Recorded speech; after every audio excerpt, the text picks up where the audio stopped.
Lauren here, Naturalists of Nebraska Game and Parks, here for your third weekly edition of Wild What's Up. What is Wild What's Up?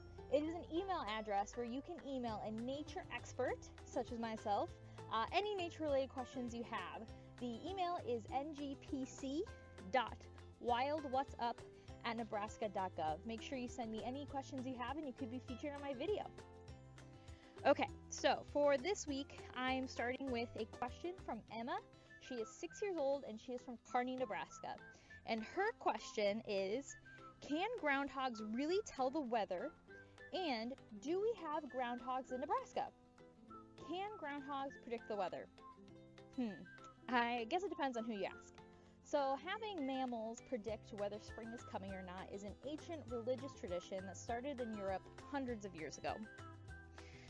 It was brought to America by the Dutch Germans in the 1800s.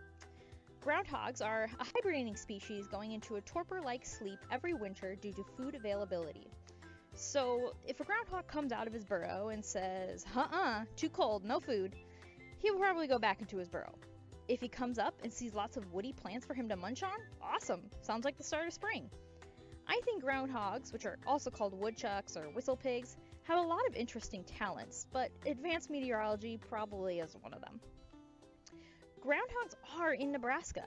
Previously only observed in the eastern part of the state, recent studies show groundhogs are moving west at a rate of 6 miles per year, so keep an eye out for them.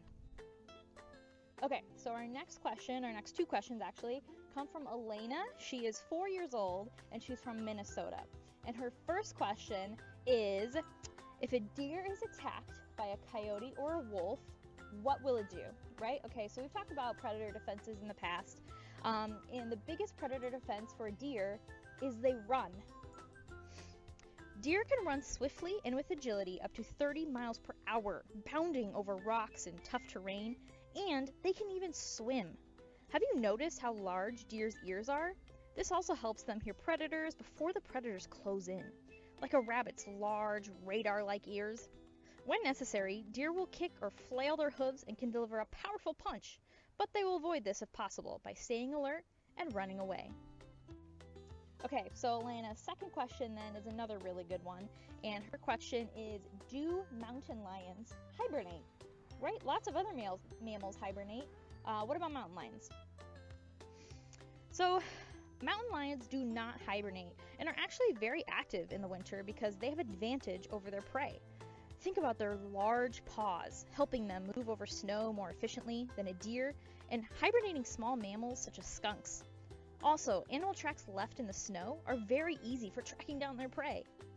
Mountain lions will typically keep a cache of food in a wooded area, kind of like a food pantry that they revisit throughout the winter.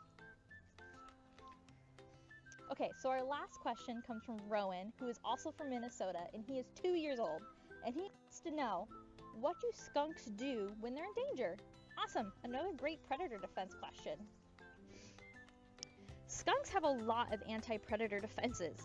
First, skunks will stomp their feet, hiss, or lunge at their attacker.